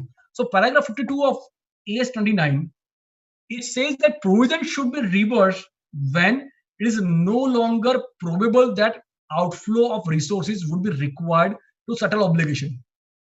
So no longer probable. But however, in your sentence, you're mentioning that this will be paid as and when claimed. So it is probably still there. So reversal is not allowed. So, however, in the given case, it is stated that liabilities will be paid as and when claimed, which indicates that the probability of outflow of resources still exists. Hence, writing back of the provision is not in accordance with the provision of AS 29. So that is what. So we have to be very careful when you reverse and when you create. You need to apply the standard. Let us look at next case. A note relating to contingent liabilities given in the annual report of a company states as follows. The company has so far exported white sugar. The company is hopeful of fulfilling its balance export obligations. In the unlikely event of not fulfilling the export obligation, the company has to pay the amount of duty concession availed in respect of its import along with interest. Right? So basically, the company has to pay the amount of duty concession availed in respect of its import along with interest. That was a disclosure by the company in a contingent liability. So, para 68 says we do apply. It says it was noted that although the indication of uncertainty involved has been disclosed, if export obligation was not met, however, the estimate of its financial effect as to the value of duty concession availed along with interest, which it might have to repay, has not been given. So you need to also provide some indication of the estimation of what may be impact. Is it going to be crores of rupees which is going to wipe off everything, or it is going to be a very minor amount? So that estimation of financial impact is provided by just giving one statement. It is not true and fair. You have to think from the stakeholders who is going to read your financial statements, and then you have to apply. So that is not appropriate disclosures. You have to provide the correct fact and the fact where the stakeholders are able to understand and make the decision. Let us look at the next case study. Noted in the annual report of the company has not provided for mopping of up a subsidy on raw material of fertilizer in terms of the office memorandum issued by Ministry of Chemical and Fertilizers Government of India, which is being reconsidered and decided not to effect recovery till a policy in this regard is formulated. This has strengthened the management's view for not providing the same. See, para 68, 71, you will apply. Where any information of where any of the information required by para 68 is not disclosed because it is not probable, it is not practical to do so, the fact should be stated. See, it says that when you are feeling that it is not be provided and you are not disclose the impact, you have to give the indication why you are not able to practically disclose, why you are not able to predict. That has to be basically why it is not practicable, it has to be disclosed. While disclosing details of contingent liability, an estimate of its financial effect should be given, unless it is not practicable. So, in case where it is not practicable, you need to disclose the fact, or you need to disclose the impact. So, either you disclose impact, or if it is not practicable to disclose impact of contingent liability, then you need to disclose that it is impracticable. If it is not done, it is not giving the correct picture and compliance with the AS. This is what the primary what we discussed about the various standard which were taken during this period. So during this particular 2 hour sessions, we have looked into AS22 accounting for income tax, then 3 group related AS21 is consolidation subsidiaries, 23 is associate, 27 joint ventures, and last we have taken AS29. So primarily when I talk about everything, what is more important that we need to really give every important efforts to ensure that the every statement principles which are laid down by account standards are complied with. If it is not done, you may have to think about the qualifications, but there has to be there. And whatever is disclosed, mind well, what is disclosed is the way the accounting is done. Your accounting is your disclosure is the reflection of your accounting. So that is the overall idea. So let me see if you have any questions. I will be happy to deal with the questions which relate to the particular topic which you are talking about. And the first question which I can see here is by Pratik. Biggest question that in consolidation, only subsidiary companies are required to be consolidated. That is where a holding is more than 50% in a subsidiary company. Financial statements of JV and associate companies are not required to be consolidated. I think Pratik, we have discussed in detail that basically JV and associates you have to consider for consolidation. When you mean the word consolidated, it's a maybe loose particular word. When I look at consolidation, you have to have all consolidation. But consolidation, when you talk about line by line consolidation, no. If it is joint ventures, proportional consolidation, it will associate, then equity method of accounting. That is what is required as per these particular things. Then I think C. Kamlesh has asked about what common errors to be avoided while doing working of AS22. Basically, see, I think I will say that if you look at our experience of dealing with this AS22 deferred tax, depreciation is always there. And second thing is that what you can do that you have basically a first tabular format of all difference between accounting tax and taxable income, and then all you divide into 2 parts: permanent difference, timing difference, and then you should have a checklist. See, mind well that we cannot look at and understand every paragraph of each ES. However, it's possible if you have the checklist of compliance of account standard. You should have disclosed checklist. That disclosed checklist you can prepare of your own. There may be disclosed checklist available which is of 100 pages. It is not particular for your company, for your client, but you should have the disclosure checklist which is required, and that should be tick off. That should be gone through before you finalize and review the financial statements. I think then there are a few administrative issues which I'm not dealing with. There's one question on grant which is not related to that. I'm excluding that. Okay, basically there is Pradeep Saha has talked about subsidiary of listed company, subsidiary turnover lower than eligibility of Ind AS can follow accounting standard or follow Ind AS. See, first thing is that Ind AS, what I understood your question correctly, that the company was covered under Ind AS and then the company has reduced from the network eligibility criteria, right? So once you are under Ind AS, you have to be under Ind AS. There is no point of coming back to AS. So once you are Ind AS, you is Ind AS. And turnover definition is not there for recognition. It is a net worth, 250 crore net worth. If it's more than that, it's covered. For subsidiary, there is no criteria. If the holding company is covered, subsidiary is required to be covered under Ind AS. Okay, Priyankant has questioned basically whether CA has shown whether CA has to show contingent liability in case of profit as on March 31st and balance sheet date differs. Quantum is not certain. See, I think first we have to be very clear. The preparation of accounting standard is the responsibility of management. We look at and review from true and fair. So basically, we need to look at contingent liability as we discussed. You would go by the paragraph or definition of contingent liability, which is a possible obligations. Then yes, you need to disclose. When you disclose contingent liability, the impact is required, and if the impact is not possible to disclose, you have to provide the reason for that. Then okay, PPT presentation will be available here. Then when a company has incurred, okay, when a company has, I think Srinivasan S has given a question, when a company has incurred losses for say last 3 years, how the auditors can be satisfied that there is a virtual certainty supported by convincing evidence that sufficient future taxable income will be available against which such deferred asset can be realized. So basically, if you look at the standard, A standard also provides you example, convincing evidence. I understand last 3 years is lost, so virtual certainty is not there in general. But however, if the client is able to give you the export orders, which which cannot be reversed, or if it is reversed, it will incur the huge penalties. So these are the convincing evidence, which is been again detailed by the AS72, which provides you a virtual certainty that yes, company is going to have substantial profit in the future, where it is going to have a DTA recognized.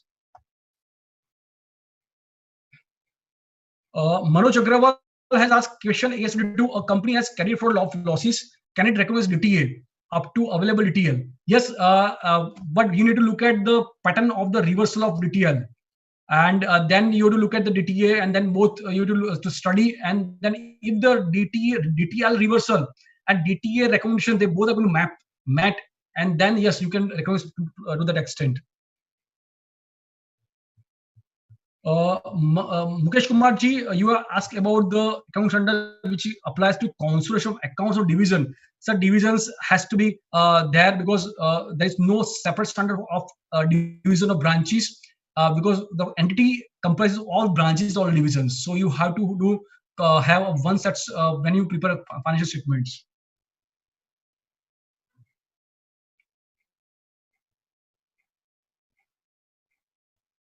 I think CA Ashish Chandnani has asked question, as a company that does not allow indirect associate, but AS allows. So if an indirect associate is to be consolidated and Companies Act says not to do, will it be done by following AS? Yes, we should follow AS because now Division 3, the Schedule 3, Division 2, Division 1 both says that AS are primary required. So about application of the AS, you go to the Companies Act. Once it is applicable as per Companies Act, you have to apply AS.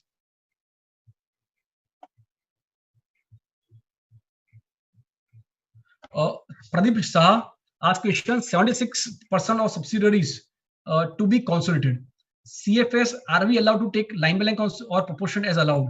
Holding company is a listed company. Sir, as we discussed earlier, that for a listed, for a consortium of subsidiary company, it is line by line. Line by line means you 100% consortium. In your case, 76% is basically holding. So you do consolidate 100%, and 24% is basically your minority interest. Okay. K. Jaishankar ji, yes, it will be available. Your presentation will be available to you. Thank you for comments of you like the presentation. Manoj Agrawal, A73, a associate company has also given loan to parent, and parent is in losses and net worth fully eroded. Provision for diminution of loss has been made by associate, but losses are more than carrying amount of investment. Can the difference amount be adjusted against the loan amount?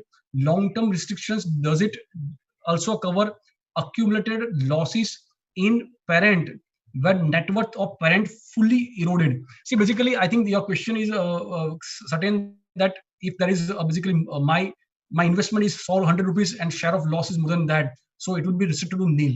It won't be more than that. So that is what is the answer. You can also refer to those AS23, which provides you detailed guidelines on that. Still, if you have a question, you can please be in touch with me. I will definitely be able to provide you guidelines for a particular case. Then CA Rajesh Parmar, AS29, in case of firm, in income tax scrutiny addition were made and firm made an appeal against order of AO, is necessary to show in notes to account as per AS29 contingent liability 2 of tax on interest. Yes, you need to look at, you need to assess. See, contingent liability, you need to look at the definition of contingent liability. Is it a probable? Where you say is that the company has made like the income tax scrutiny addition were made, firm made appeal. So what is the estimation of the company going to win, not win? So by that, you need to look at the, is it possible obligation? Is it possible obligation which can be estimated reliably? If answer is yes, you should disclose. If it is not, you can disclose the fact.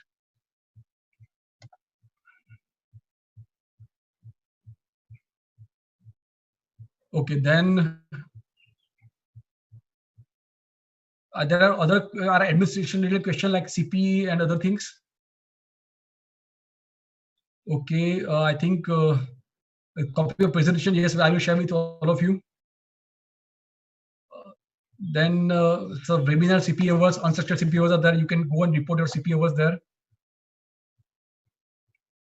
Manoj has asked question that in case of losses, if DTA not recognized in the absence of virtual certainty, do we have to give the amount of DTA not recognized in notes on account? No, not required. You have to just disclose that virtual certainty is there. Ashutosh Khare, in case of management decide not to prepare CFS of its foreign subsidiaries, what are the obligations on the part of the statutory auditor? Is it required to qualify standard financial statements? See, I think that's a fair question. Very good question, Ashutosh. See, consolidated financial statement is required. Now, if you are being appointed as the auditor of only standard financial statements, so your obligation is limited to that. And if you're appointed as a standalone and consolidated both, then yes, you must report. But if you are appointed as a standalone financial statement only, then your obligation is limited to that. That is my personal view on that aspect. So with this, I think the all questions I try to justify. If any question is such that which is left to be answered, or if you feel you want more clarifications, please feel free to be in touch with me, and we are there to solve. And as we discussed, the primary objective is to really highlight our sensitiveness of these account standards. The compliance of AS is most important. As I repeatedly told you that the whatever is disclosed is you done it.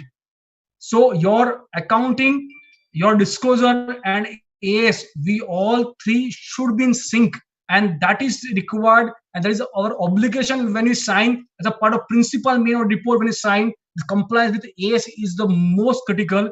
With this, I am thankful to each one of you for sparing your valuable time to be there. The level of questions which you asked me are really appreciable, and that really is giving confidence that you have been there throughout. You really like this presentation. Thanks to the FRRB and ASB for organizing these kind of seminars. Thank you. With this, I end this particular presentation.